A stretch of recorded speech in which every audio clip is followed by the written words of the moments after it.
Propane Fitness Podcast. I am here today with Dr. Mike Banna. So Mike is a GP in Sussex. He has basically halved his weight over the last few years with his own transformation, and that's stemmed his interest in preventative medicine, lifestyle medicine, and that kind of thing. He also works as a partner GP in West Sussex, so very glad to have him on board. If you haven't seen him already, then I highly recommend get on his Twitter and on his Instagram right now, because his musings are excellent. Hello, Mike. Hello, how are you? I'm very good. We were just talking about the fact that you are big dick GP. You know, you've gone through the final stage, and I am small dick medical student, just in final bit of undergrad. But because, so just to continue that, because I finished my previous degree in work and so on, and then came to do this later in life, I'm much older than a lot of my colleagues, and it's really upsetting to just be walking around hospital and see people who are like 5-6 years my senior that were like 2 years below me in school. Yeah. And I'm like, hi. Yeah, but you'll be better for it. You'll have the depth of maturity and knowledge and wisdom that that's people what I keep don't telling have. myself, Mike. Yeah. That I've somehow got some kind of depth and wisdom from wasting all that time in my first degree. So, Mike, we had a few questions for you. The first one, most important one, is: would you rather only be able to use fish-flavoured toothpaste, or deodorant runs out halfway through every time? Fish-flavoured toothpaste. When I say halfway through, easy. that means per use, so you only get to make one armpit. Well, I actually had this happen to me the other day. I had two differently smelling armpits because I ran out of deodorant halfway through, and my next can of deodorant was a different fragrance. And I thought there should be some kind of mechanism within the can that prevents that from happening, but sadly there isn't. Warning sound. Exactly. Like, don't use this because it's not going to last the whole way. But you know, I quite like fish as a meal. So I suppose, you know, we can extrapolate that, but is it going to, I guess it's going to give you fishy breath as well. Yeah, it would. So this is actually, the tweet was what stemmed the question. Right. So, I mean, there's no law against chewing gum afterwards though, right? No, that's fine. Yeah, exactly. So it's a no-brainer for me. Really, it adds another layer to your morning routine, but just for the sake of avoiding different smelling armpits. You skip breakfast. You think you've had kedgeree. It's a winner. Kedgeree. Yeah, exactly. Would you rather have crippling underconfidence or delusional overconfidence? Having suffered with crippling underconfidence, I'd probably say it might be nice to give delusional overconfidence a bit of a try. Although maybe not professionally, maybe not in my job. I think that's probably more dangerous.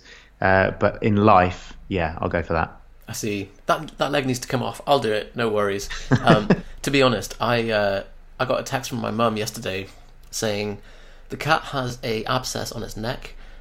Would you please be able to anaesthetise and operate on the cat? I'm like, so performing veterinary surgery at home, like I don't know where to begin, mum. Like, but it was 550 quid. So when she said the price, I was like, okay, give me 530 and I'll give it a crack. Does she like the cat? She does like the cat. Oh, okay. So yeah, I wouldn't want to just... I was like, could I just look on YouTube? And no. Definitely not. Would you rather be the greatest chef in the world, but you can't taste anything? Or have your own personal chef, but be allergic to spoons? I'll have my own personal chef, but be allergic to spoons, because I'm a person that does not like washing up. So I've been in many, many situations where there have been no spoons, and I've always managed to survive. You can eat jelly with a fork.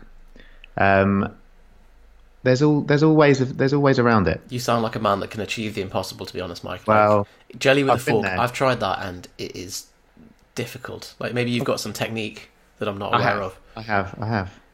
Is it just like you hold the thing up and you just scoop it into your mouth before the... You try and you slide the fork kind of sideways, so you're not getting the prongs into the jelly. You're breaking the jelly with the side of the fork, and then the jelly sits on top of the fork across the prong, so the pressure's distributed equally, so it doesn't fall through. See, you're relying on the surface tension to Yeah, not absolutely. fall through. Absolutely. Yeah. That is smart.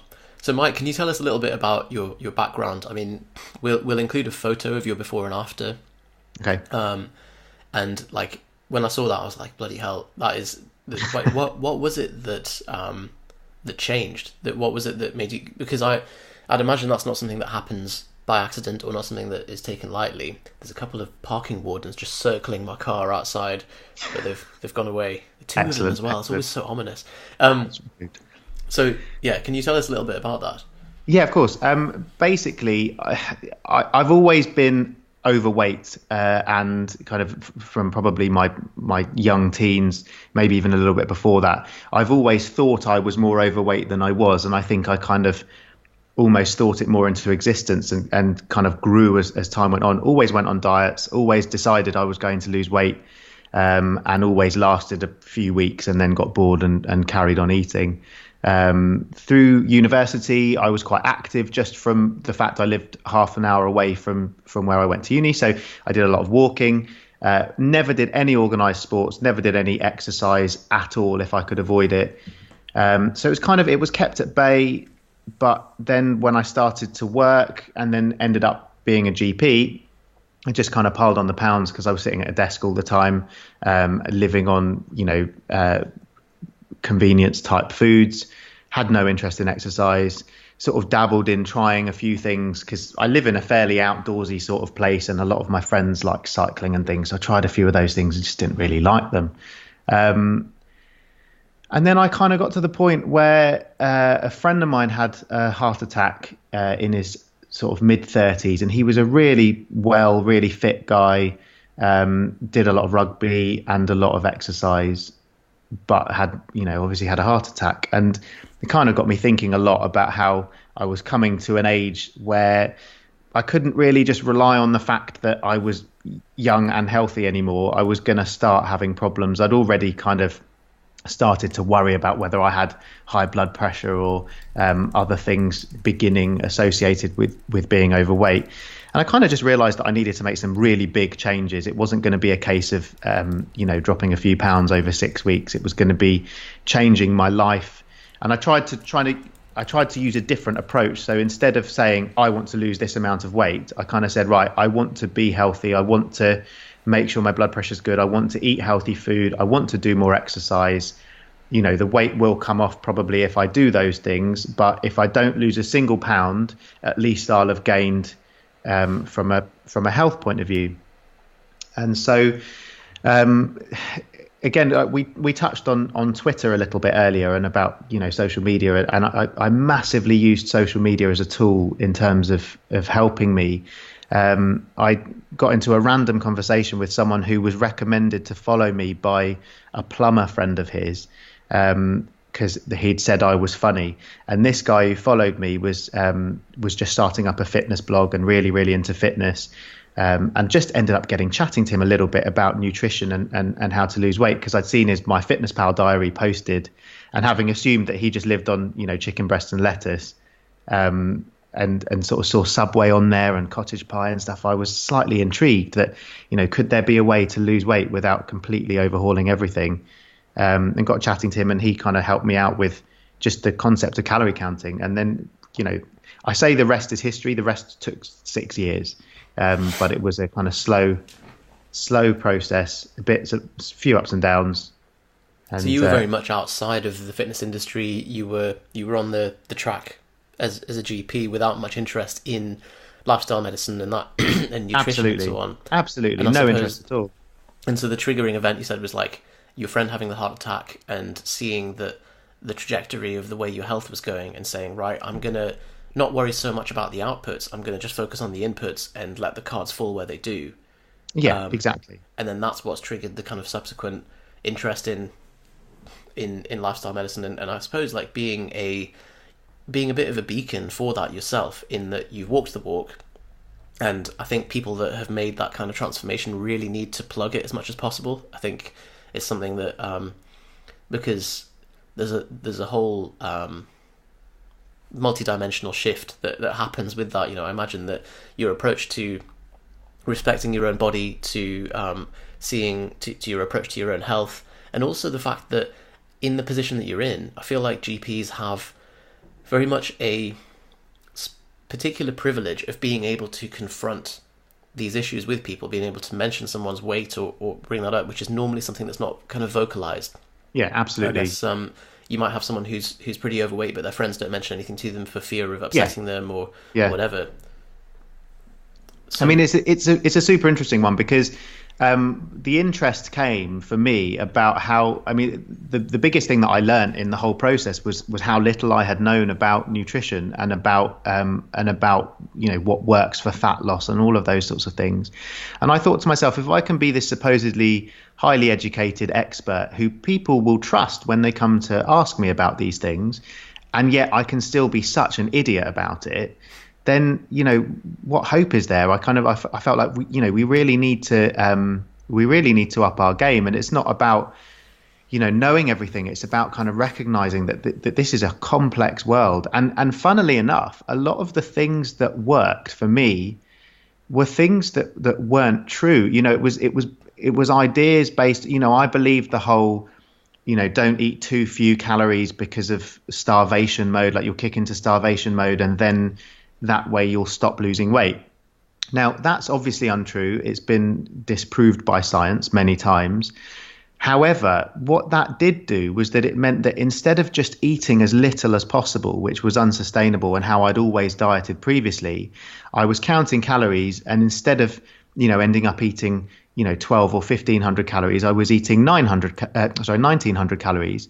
And that did wonders for adherence. So because I was eating more than I would have done on previous diets, I was able to sustain it for a lot longer. Now, again, based on a myth, but actually it worked quite well, like a lot of diets do, to be fair. That's interesting. Yeah, so like the end justified the means, even though the initial claim was kind of a false one or a lie in some cases. And like it's one of the most common things that we get. So we have a nutritional macro calculator on our website. Yeah. If you're watching and you haven't got your macros, propanefitness.com/calculator. But the most common problem we get, most common question is, these calories are too high. And you're like, what do you mean they're too high? Like, they feel too high? Like, have you got 6 months of data? Have you been tracking your calories so far and you know that they're too high based on your current maintenance? Or do you just look at it and think like, oh, that seems a bit high? And that's usually the answer, that people think like, oh, it feels a bit much. And it's because they have this idea that they have to be borderline starving themselves. And what ends up happening is, like, Monday to Friday they eat the 900 calories and they're like, oh, this is going great. Weekend, absolute blowout. They quadruple or quintuple their calories, but it doesn't matter because it's the weekend, doesn't count.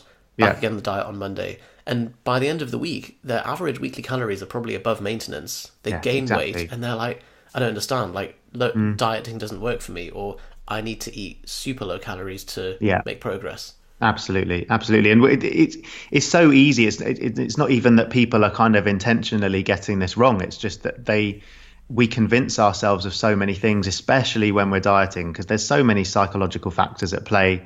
How you feel you look, how what the number says on the scales, etc. And it messes with people's heads a lot, and it's very, very difficult to just say, right, I'm just going to trust the process. And that's often because people have decided that they need to lose weight in 2 months or 3 months, or even 6 weeks. Whereas really there is no deadline to this process. You just carry on, and if you carry on and just trust the process, and then, if a few weeks later you haven't lost weight, then you can adjust it, and all you've lost is a few weeks. It's interesting about the deadline. People are like, oh, I need to get lean by next month. And you're like, well, exactly. Hang on, like, why the sudden urgency? Like, you've been fat for 15 years and suddenly you have to get lean by, and to undo all of that, like, maybe it's possible if you really went balls to the wall, but why put yourself through that kind of torture? And, if there was anything else that had to be undone, I was going to say something like a university degree, but most people do leave their dissertation until like a week before and then do a string of all-nighters. But so this change in your physique and also your attitude, in a way, you've experienced both sides of this, of being the practitioner and being someone who is not the living example of health, and then being the living example of that, and being the kind of is that something you bring into your practice, or do patients not tend to know about this? I mean, it depends. It's interesting sometimes when I have newer patients who haven't known me for a long time, and we sort of get onto the subject, and I kind of see their eyes glazing over and them sort of thinking, I don't really know what I'm talking about. And then I just show them my ID card and just say, I've done this. Fortunately, in the NHS, we're not allowed new ID cards just because we look different. So I've got my same ID for the last 8 That's years, useful, I think. actually. Yeah, exactly. So it's interesting because I think the problem is with most people is everyone is on a different journey, and everyone comes stacked with so many different beliefs. And it's so hard in 10 minutes to try and address any of those things. Like it feels like you're just about chipping away at the tip of the iceberg. And usually people don't come in to see me because they want to lose weight. They come in to see me about something completely different. And then they might happen to mention that they're also keen to lose weight or to get healthier. And you've got 30 seconds. But, because I'm naturally a person that just likes talking at people quite a lot, I do end up probably just running late and speaking to them for ages about it. But, if you can help people, then I think it's worth doing that. But it's hard to do that from the confines of GP, and that's why I wonder if in the future we're going to have more kind of dedicated lifestyle clinics, whereby a GP would refer somebody across to a lifestyle clinic to kind of have a bit of a one-stop shop with everything. And we're getting there, I think, in terms of the services available, certainly in my region. But that would be interesting. I suppose moving to more of an American model with things, but so I guess you've got this constraint of the 10 minutes as well, but also how much, or what's the split of people that are people who are motivated and trying to lose weight, and you're doing more of a myth busting or kind of giving a specific approach, or convincing someone who weight loss wasn't on their mind, but it would be an answer to a lot of their symptoms, and trying to get them on board with the process? I think it's a tricky one, and part of the reason that it's a tricky one is follow up. So that might be happening, and I might be convincing people, but they're not necessarily coming back to tell me that I've convinced them, or their next appointment might be with a different GP, or they might be really successful at it and never need to come and see a GP again. It's not because of the way that GP is set up. It's quite difficult to monitor that. I mean, I know of a few patients who I've helped on that cycle. But it all comes back to the cycle of change as well. And if people aren't ready to lose weight, and that's kind of one of the things that has eluded me the whole way through this whole process, is trying to actually figure out and get to the crux of what it was that flipped that switch in me 6 years ago and made it actually work this time. Because if I could bottle that, then, I'd make a fortune. But yeah, I still can't really get to the bottom of it, if I'm totally honest. Because ultimately, to have that third party, like I'm sure you had people in the past telling you that you needed to lose weight. Maybe you didn't, but until it comes internally, and you had a strong enough why yourself, then that justifies any how. That's the quote, isn't it? So yeah, no, absolutely. And I had my mum. My mum always told me to lose weight, and then when I did, she told me that I was too skinny, as mums do. Classic mum. It's either that or it's like, no, you're lovely anyway, and you're like, no, I'm fat. I think I've always known I was overweight. Now, when I look back at pictures, I had no idea of how bad things were. And also when I see the amount of weight I've lost and still see myself as not fully what some people might call lean, it really kind of puts into context how much fat there was there. Just to quantify that as well, you said you didn't even weigh yourself at your top end, but you were well over 100 kilos, and then you got down to about 67. So yeah, exactly, pretty much halved your weight. Yeah, I mean, it's sort of it's crazy to think. I remember somebody telling me that if I wanted to see my abs, I had about another 10 kilos to lose, and at that time I was like, "But I'm done. I'm slim now. This is finished." And then I carried on, almost just to see what would happen. And they were absolutely right. Still another 10 kilos off, and I still was just looked slim. And it's really interesting to It's one kind of of the great depressing things about getting lean, isn't it? You're like, oh, I almost got the outline of abs. And you're like, no, there's another 10 plus kilos to lose. Exactly. And it is fascinating because like I was saying before, so much of it is the psychology of where we think we are, and also where we think we can get to, and the limitations that we place on ourselves. Like if you told me 6 years ago that I would end up being on a podcast talking about how much weight I've lost, and these would be the numbers that we would be talking about, and I'd be getting up at 5 a.m. to go to the gym before work and things like that, I would never have believed it. I would have hoped that it might someday be true, but it was never on my agenda. It was on my agenda to kind of, lose a bit of weight. And it's interesting because it all just happened in such stages. And luckily I never fully rebounded, because each time I kind of plateaued for a little bit, then I kind of went back onto the journey that I'd been on, sort of realizing that if I don't stay on a bit of a fat loss journey, I'm going to put on a lot of weight, because I'm not very good at intuitive eating or, generally eating healthily unless there is a bit of a goal at the end of it. So a lot of it sounds like a lot of it here is not seeing it as a diet, seeing it as a long-term change, but also recognizing your natural tendency. So if you're someone who tends to overeat, if you're left to your own devices, that you need to kind of counterbalance that constantly by habit change and making sure that that's your default state. And if you're someone like I am someone, and a lot of people hate me for this, but I'm someone who tends to undereat if I'm left to my own devices. Right. Yeah. It's a double-edged sword. Like, so yeah, people hate me for it, but like, it does mean that when I've always been skinny all my life, I've just got the reverse problem. I've always had a complex of wanting to gain some muscle and struggling with that, because if things get busy or whatever, I'll just tend not to eat. And also then obviously chronically undereating when you are stressed from other parts of your life just leads you to be run down and ill. So but I think in either case, it's about recognizing what is your tendency and what are the habits to put in place to defend against that, so that your weight or your body composition moves in the direction that you're looking for it to go. Absolutely. And the whole personalized nature of dieting is not to do with kind of, what works for your physiology. It's what works for your psychology. It's why different diets work for different people is because of adherence and people's capability to adhere to different things. I mean, it was interesting because when I first started to plateau with calorie counting, the natural progression was to try, so instead of just counting calories now, I'm going to go paleo.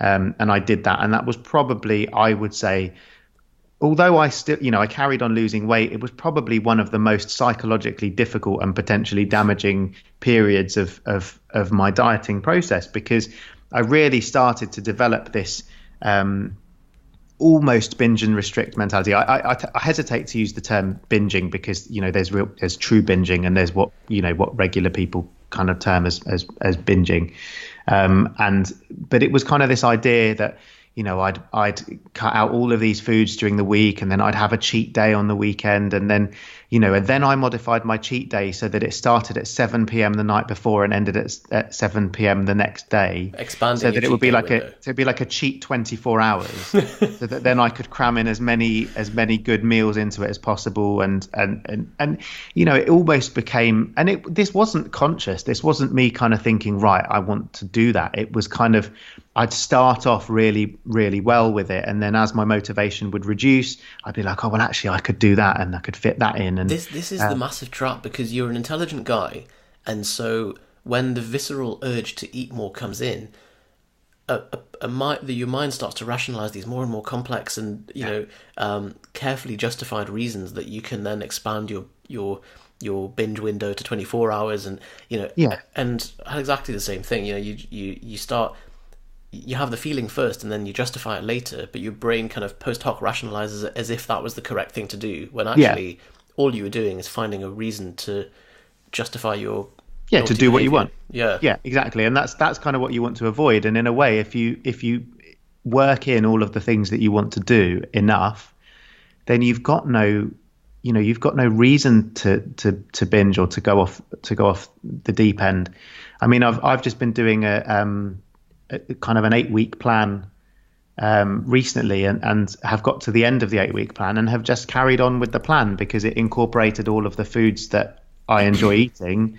Nothing was, forbidden from it. So actually there's no coming to the end of it. I sort of used it for accountability and to kind of get myself back on track because I'd had a period of being not so much.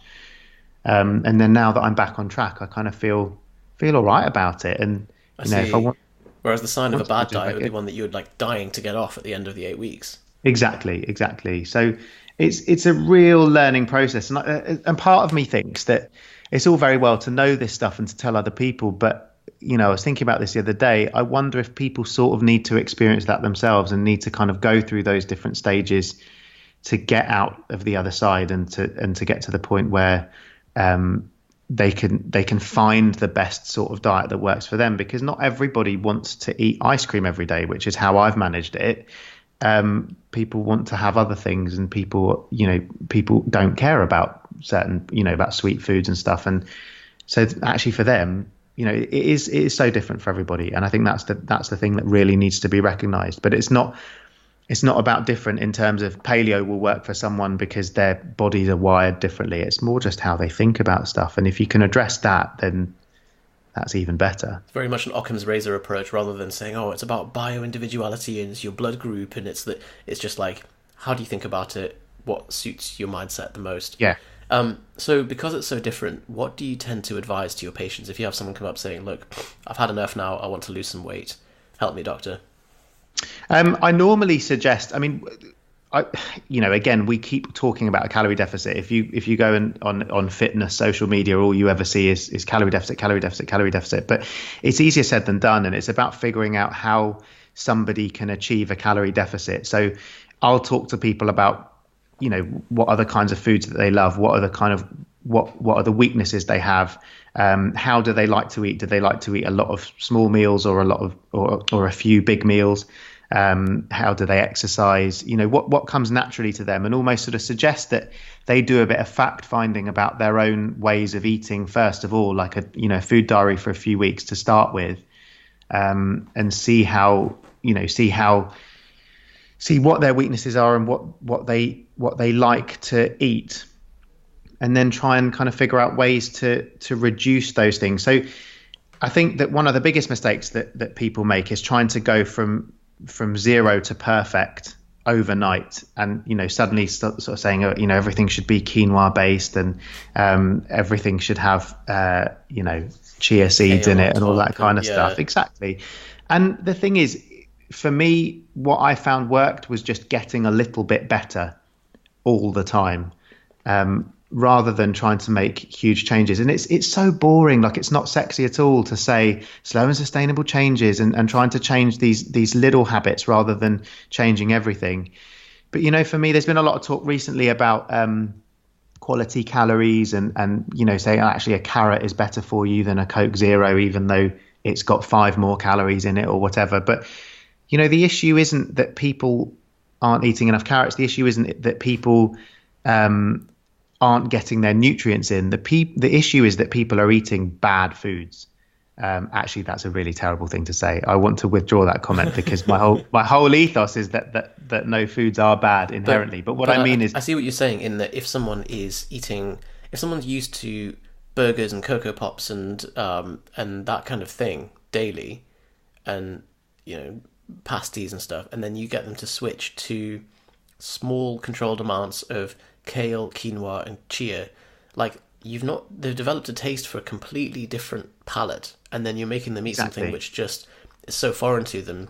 Exactly. And they're not going to adhere. And whereas if you just, if someone eats 2 pizzas a day and you just get them to eat 1 pizza a day instead, they're still getting their pizza, but they're going to make huge improvements just by doing that.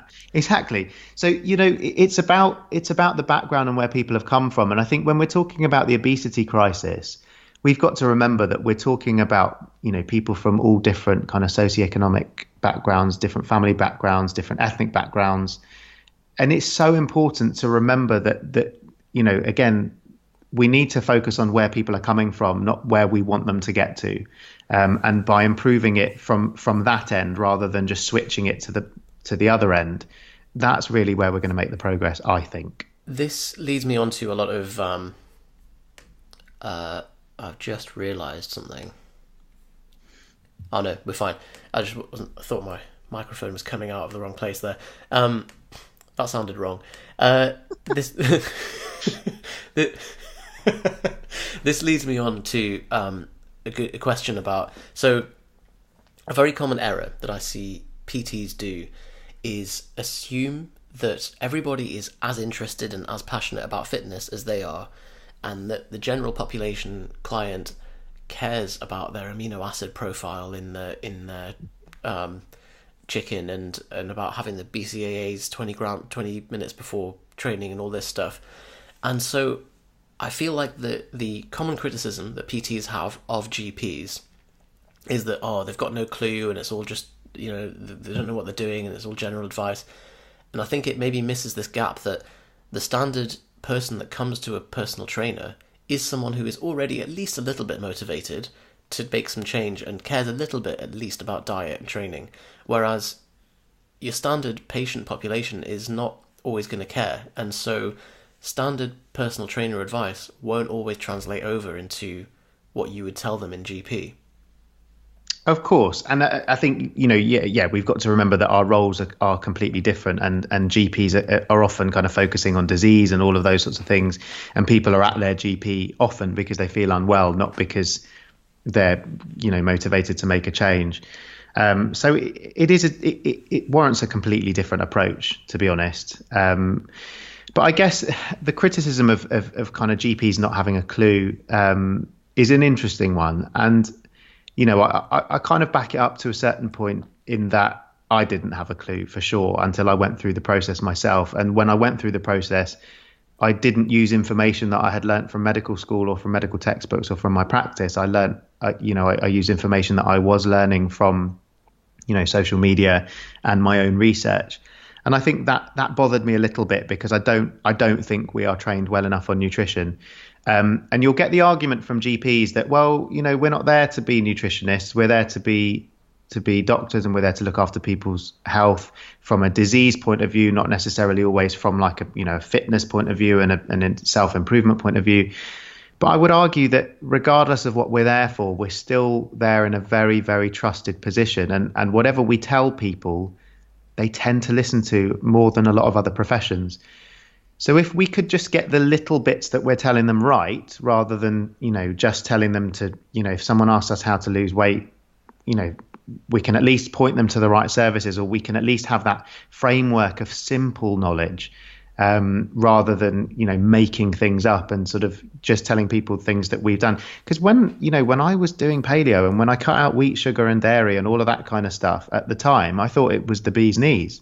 And so when patients would ask me about it, I'd stop short of advising them to do it, but I would tell them about what I had been doing, because sometimes they would ask me because they'd see that I was losing weight. And at the time I believed that wheat was making me fat, and that was why, that I'd found the secret. Again, it just comes back to the idea that you really can be very, very, very educated and not know very much. And that's not an insult. It's just the way it is when you're not educated on a certain thing. I find that interesting because I've heard this criticism of people saying, doctors only get 2 hours of nutrition in 5 years and all this stuff. But maybe it's my med school. Maybe it's been in response to that, and this is kind of the new curricula. But we had a fair whack of nutrition and metabolism and endocrine and that kind of thing. Amazing. We had 3 months of it, but I feel like the people who they had teaching it as well were very grounded in the larger context, as well as looking at the specifics and the underlying process. But I don't know whether maybe that's just a new thing. I guess I'm there's definitely out of med school, so yeah, there's definitely been huge changes recently, and there are a lot of really good people who are kind of trying to improve this. There's an organisation called NutriTank, who is a team of medical students who have been trying to get this stuff more heavily into the curriculum, and they're doing great stuff. And you've got a lot of doctors kind of going into lifestyle medicine. You've now got the British Society of Lifestyle Medicine, and you've got a big numbers of people who are trying to make a difference to this. And we actually put on a nutrition conference a few months back at UCL through the BSLM in order to try and get some education out there, and it was really well received, and people were really keen to attend as well. So I think massively the tide is turning, but I think Nice. that's because we're starting to realise that there is a need for that. But it is important to recognise that need and to try and address it. And it sounds like I do think that it is definitely on its way, but certainly in my generation, it wasn't so great on the nutrition, or it might have just been that my attendance wasn't that great. But either way, that's my story, and I'm sticking to it. Fair enough. Yeah, I guess it's maybe good to see that that's perhaps evidence of the tide changing, and maybe both from population interest in this stuff. I mean, I'm sure if you would look at those sort of Google Analytics graphs of fitness-related search terms going up over the last 10 years, yeah, and also just the saturation of the fitness industry as well, that there is some movement changing, and I'm glad to see that at least things have moved from fad diet to calorie deficit. It's a step in the right direction. It's not quite complete, as you said, because telling someone calorie deficit is like telling someone who's in debt to spend less and save more. Or the other one we saw is a drowning man telling them to drown less and swim more. Like, yes, like we know that, but how do we do that? I like that. That is actually quite a good analogy. But it is, I think that's the thing, is that half the battle is first getting people to realise that it is purely a calorie deficit, and then educating people on how to effectively achieve that in line with their own psychologies. And I think that's the really difficult bit. Yeah, for sure. So Johnny couldn't be with us today because he was too scared that we'd be making loads of medical in-jokes. But he basically had a few questions for you as well. So he said, Johnny's currently going through a caffeine reset, and his girlfriend challenged him to not have any coffee for a month. Yeah, I know, crazy. It is crazy, and I know that you are, well, crazy for him, because he is a full-blown addict, and I know that you're a big coffee fan. How do you feel about cycling caffeine? Do you think it's necessary? Do you think it's detrimental to sleep, or is there anything that you do to mitigate some of the downsides of caffeine?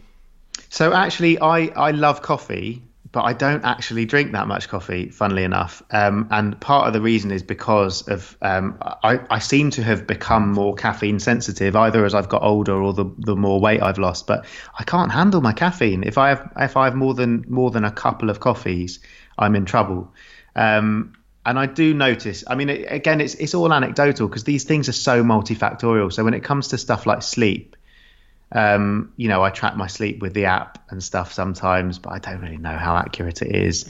And I kind of think that, do I feel tired? Have I had a rubbish sleep? Or, am I just fed up and don't want to go to work today? It's all quite difficult to measure, I think. And I think certainly I don't tend to, I tend to use coffee as more like a calorie-free way of enjoyment rather than a hit of caffeine.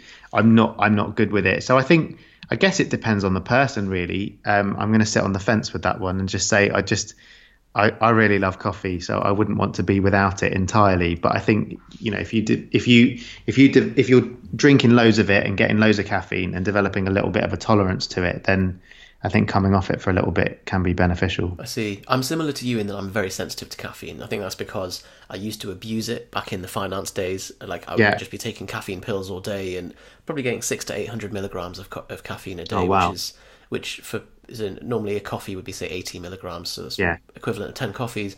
And I went cold turkey for 2 or 3 years. And now reintroducing it, I notice if I have like a cup of green tea, like I'm such a little willy about it, because like a cup of green tea would be like that's enough to even notice. So, but something I had noticed is when I start introducing coffee again, I'm suddenly falling asleep during the day when I previously didn't. So, oh really? I don't know whether it's because it's affecting the knock-on sleep that night, and therefore reducing the quality and making me more tired during the day. But it's an interesting thing to notice. So I always feel like any drug like this, taking caffeine, anxiolytics, alcohol, anything like that, is almost like you're borrowing something from the future. in a lot of cases with the negative feedback. So coffee, you're borrowing wakefulness from the future, and you have to pay it back at some point. Or alcohol, similar thing, like the sense of sort of the GABAergic, like, calming effect, and then the shakes the next day, like, you are borrowing that feel good from the next day and having to repay it in some form. It's interesting. So the other question from Johnny, also something that you very much like, is grenade bars. So yes, particularly birthday cake. I didn't know they had a birthday cake one. Yeah, it's new. Is it? Yeah. I've had birthday cake whey, and it was the worst thing I'd rather have drunk flour in water. Yeah, it's disgusting sometimes. That's the interesting thing about the birthday cake flavour in general, and I hate to digress on this, but the birthday cake flavour is a concept, obviously. There's no such thing as a birthday cake flavour. So birthday cake flavour is really what it means to the manufacturer. What it means to me is like a vanilla sort of, jammy kind of vanilla, hint of jam, sugary, sprinkly kind of flavour. And that's what's so interesting about it, is because it's done so badly by so many people. And it's interesting to see some things coming out recently that have been exceptional in the birthday cake world. So you've got the birthday cake carb killer, which is amazing. Really? Okay. It's unbelievable. But you've also got the birthday cake. There's Battle Bites as well, birthday cake flavored Battle Bites, which have got a layer of strawberry in as well. So that whereas the carb killer is more vanilla based. Have you had birthday cake whey? Yes, I have. It's cool. I've had some really horrible birthday cake whey, and then I've recently been given some more birthday cake whey, and I'm scared to try it because it ruined things. I love how much of a connoisseur you are. Like the fact that you tried the spectrum of these protein foods. Well, I like to add a little bit of excitement to my dieting, and so trying something new, proteiny, low calorie, even if it ends up being absolutely disgusting, just makes me really excited. So, you're ordering it online, you're waiting for the delivery, and then it comes, and then it's disgusting like the last one was. It's still that process just allows you to, it's a bit like the process of making a black coffee, which is, it takes up a little bit of your time, gets you excited about consuming something that isn't going to derail your diet, and then it's over. Yeah, it's true. I love protein bars because introducing protein bars into my dieting process was the first step to sustainability. So before I even got into kind of proper, more, if it fits your macro style, flexible dieting, whatever you want to call it. I know that the two are very different, but people define them similarly. Before getting into that, I started with protein bars, and it was the idea that I'm having a chocolate bar. It's almost like an actual chocolate bar. It's a little window of decadence into your diet. Yeah, exactly. And it's not. I think people misconstrue my love of protein bars with a suggestion that protein bars are the best way of achieving your nutritional requirements. And I certainly don't think that. But I think that if you're trying to get a relatively high protein yet low calorie diet in, then protein bars are an exceptionally good way of filling that hunger gap for a snack in a fairly low calorie and fairly high protein situation. So you're not wasting, similar calories to a chocolate bar at the end of the day, but they're more satiating, and you're not wasting a load of your calories on something that has no protein in it whatsoever. That's true. And I think, speaking of delusional overconfidence, to make a bar that has of a flavour that has such a terrible track record and still be like, you know what, I know this is such a good rendition of birthday cake that you guys have just got to try it, is quite a ballsy thing to do. It's big. And honestly, I was nervous. When I tried the birthday cake carb killer, because Grenade only had one chance to get this right. If they mess it up, that's it. That's the end. It's the nail in the coffin for birthday cake as a flavour for everyone. Well, exactly, because it's not like they can just go, world. Yeah, and it's not like they can go, oh, we've changed our minds. This is now our birthday cake flavour. We've changed it. They won't do that. So it was kind of, I remember when I got the first bar and I was driving home, kind of getting ready to try it, and I was nervous because I just thought there's no way that this can live up to my expectations. No way at all, because there's a Protein Pantry, which is a lady up in Liverpool who basically makes handmade protein bars, which are out of this world. And I can sort of see in your eyes that you don't believe me, but they are like nothing else you've ever tasted.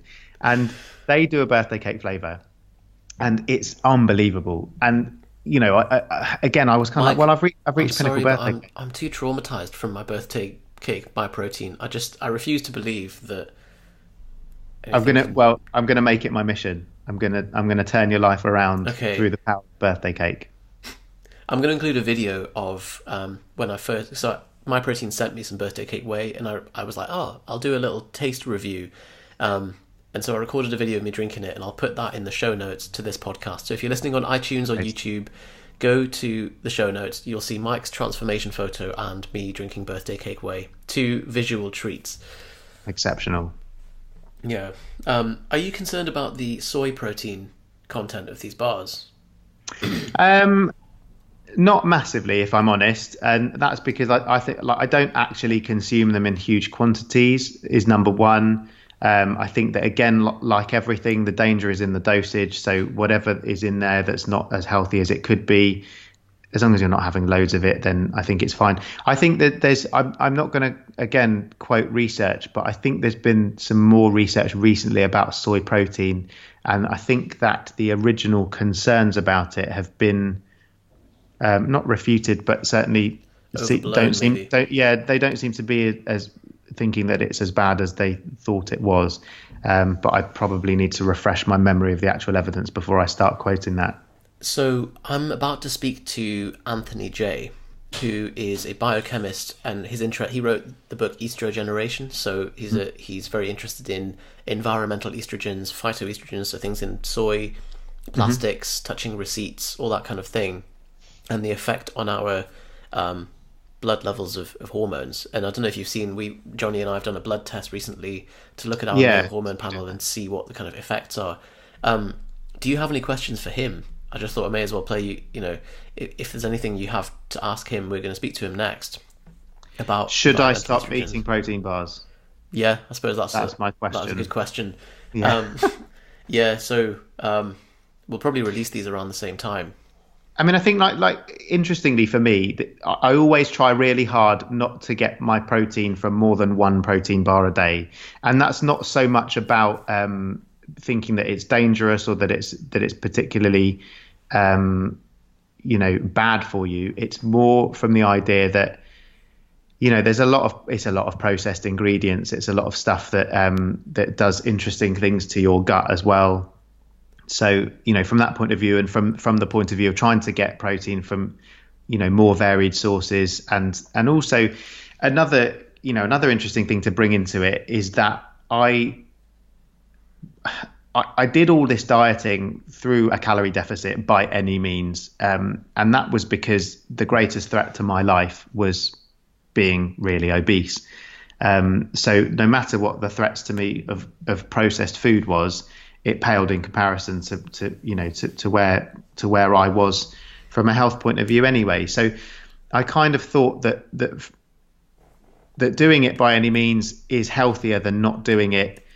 But then the goal always is beyond that, to try and improve health as well, and to try and start considering sources of nutrition. And that has actually been a lot harder than the actual dieting in itself. So a couple of examples come to mind so John Romaniello did a video a while ago, a long time ago now, about someone. He was drinking a Diet Coke, and this guy was like, "Hey man, you shouldn't drink Diet Coke. Like all that artificial sweeteners is bad for you, man." And then went to snort cocaine off a urinal in the toilets, and he's like, "You're telling me that I should be worried about the sweetener in my Diet Coke when you're like." And so, yeah, I think it's very much about priorities. And people ask me my opinion on processed foods or on aspartame and soy protein, that kind of thing. And I think the answer always comes down to, like, things may be good or bad, period, but it's less likely that something is actually a poisonous agent. It's more that the devil is in the dose, or the poison is in the dose. Exactly. And there's a clip from Stephen Fry, some kind of sketch where he's the GP and the patient's like, "Oh, well, next you'll be telling me cholesterol isn't actually bad for you." And he's like, "Well, too much cholesterol is, but too much of anything is." That's the definition of too much. Like, too much, the word means an excessive amount of something. So, like, I think if you do abnormal amounts of anything, you're going to get abnormal results. Yeah. And so if you're going to hedge your bets, then do things in the standard recommended doses. If you want abnormal results, then do things in abnormal ways, but be aware that you will, like, I lifted abnormally in terms of, competing at national level, and I ended up herniating a disc. Like, that's the risk that I took on when I decided to go from regular strength training to competitive powerlifting. Yeah. And, that's something that you have to take on board. Exactly. And it's important to just think that because I like protein bars, that doesn't mean I'm telling everyone that they should live on protein bars. I'm saying that if they have a protein bar, it's not going to be the end of the world. Yeah, exactly.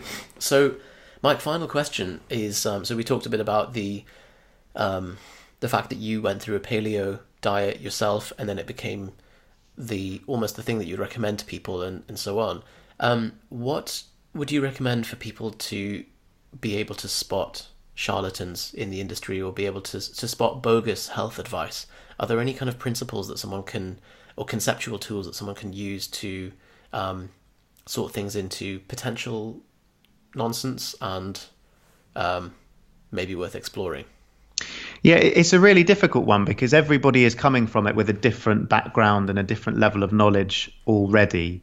I think the most important thing is to kind of balance yourself between having an open mind to different ways of doing things, because that will allow you to myth bust, the things that you already think are true, and not having too open a mind that you just believe anybody. I think it's a dangerous thing to just subscribe to people, to think, oh, that person knows what they're talking about, so I can trust what they say. Or that kind of diet is the best kind of diet, so that's what I'm going to focus on. That that information is correct, and I will never allow that to be rebuked. And you get a lot of very big scientists who really won't accept things that they already believe to be true to be disproven. Tobes. Well, what? Did I say that? I didn't hear you. But there's a lot of stuff like that out there, and this is the problems come when we start worshipping people, I think, because that's when we go, oh, so and so says this, so it must be true. Well, he might have read the evidence wrong. You read the evidence and see what it says.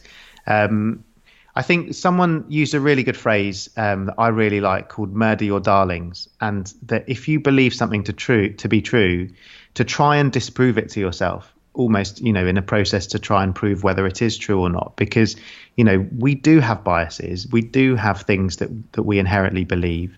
And it can be really toxic. And it's the same for all of us. I was telling a story the other day on Instagram about a friend of mine who was really into Herbalife and had posted something or invited me to a Herbalife party or something like that. So I got in touch with them privately and said, look, I don't know how kind of deep you are into this, but I don't know if you want to have a chat about it, because it's something that I've done a bit of research into, etc.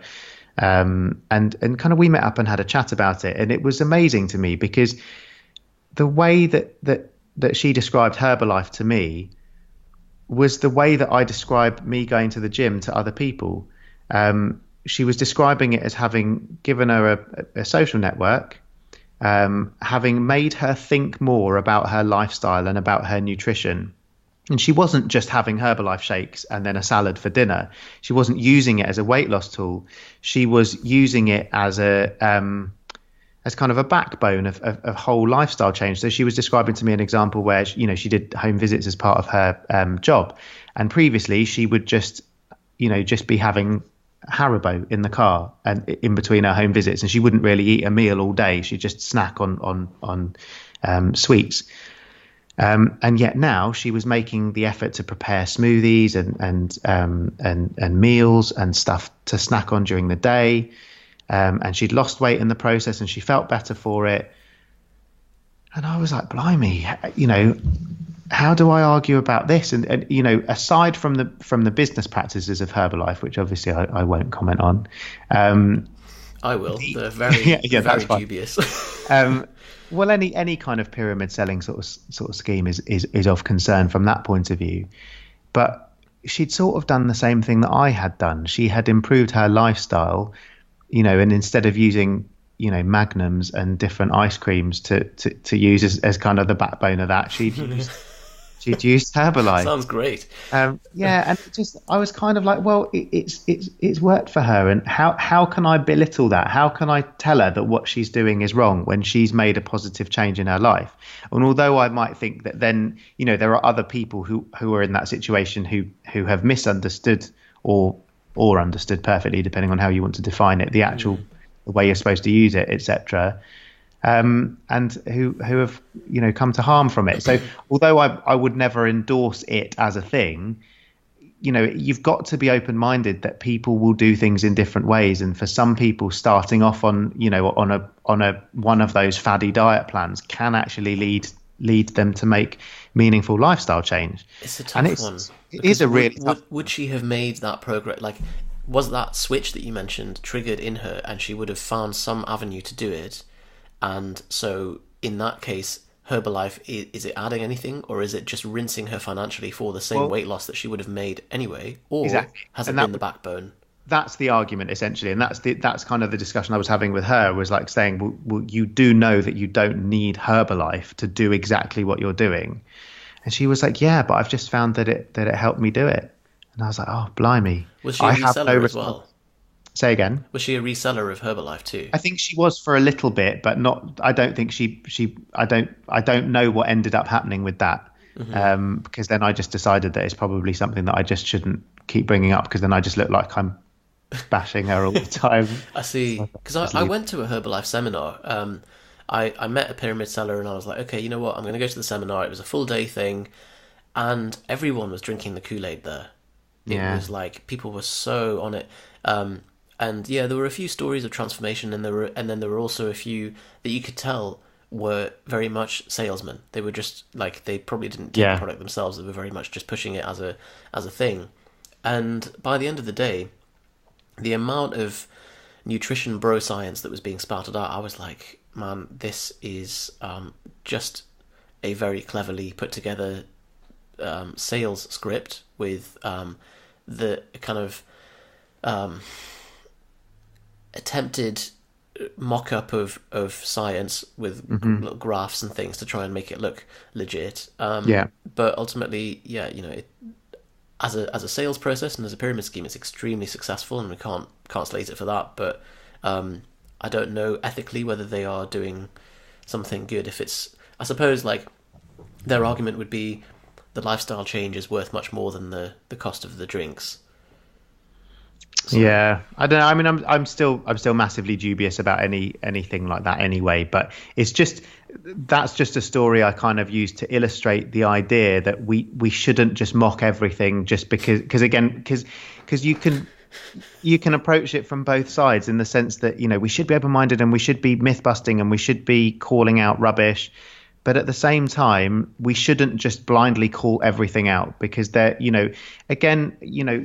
other side of it is we don't want to make people feel stupid for trying to make an improvement to their lifestyle through any means. It's the quickest way to turn people off. Exactly. And we were talking about anti-vaxxers before the podcast, and this, like, I think the evidence shows that showing evidence to anti-vaxxers makes them dig their heels in further. Because it's almost like, you're stupid, you shouldn't be believing this, and people are like, all right, well, and then the emotional reaction comes out.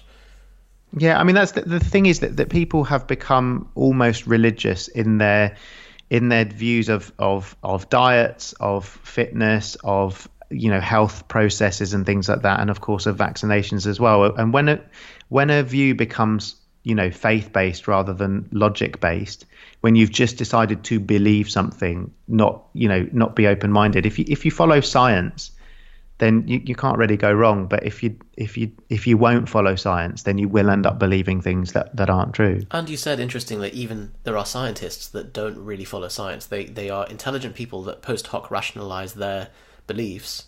By looking because at the people don't evidence want to admit that they're wrong, and I think there's huge power in admitting your capability to be wrong, because actually once you admit that you are able to get it wrong, then actually I think your words have more power and your beliefs have more power, because people know that you're believing things because it's where the science is taking you. And You're if the admitting science your then ability changes, to learn, aren't you? Your exactly. ability to change your view and optimize your view in light of new evidence, and Yeah, but people don't like to admit that. I don't think. I I'm really very like. good at admitting when I'm wrong. Well, I think I other think people might as disagree. you said, it's an important thing, and if anything, it maybe improves your credibility as a doctor because you're like, you know what, used to believe this, new evidence has come out, this is the new, based on Yeah, what we have now, the thing that we have to do. I really like Murder Your Darlings.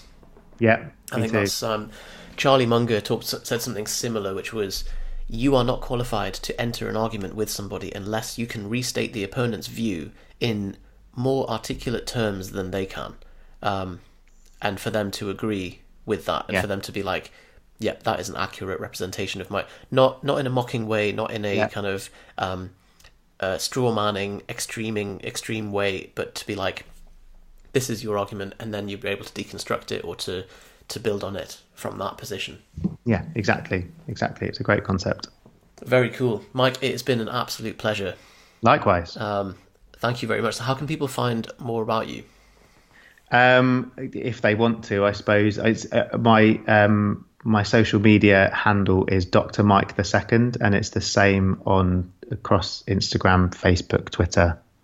I don't think there are any others anymore. We will put the link. I have a hiccup there. We'll put the link in the show notes on the website for that. So propanefitness.com/Dr. Mike. Mike, it's been lovely. Do you have any closing thoughts for anybody? No, just thanks for having me, and keep doing the good work that you're doing in terms of spreading the word of science, I guess. An anti-birthday cake until proven otherwise. I'm open to. I will prove you otherwise. Fine. See, again, that's another example of it. This process is a good one to document because you all admit your capabilities to learn. Well, see, and earlier on I had an emotional reaction to birthday cake. I was like, you know what? I'm not willing to try any more birthday cakes. It's going to be awful, but I need to murder my darlings. Exactly. Fine. Mike, thank you. Speak soon. Thank you.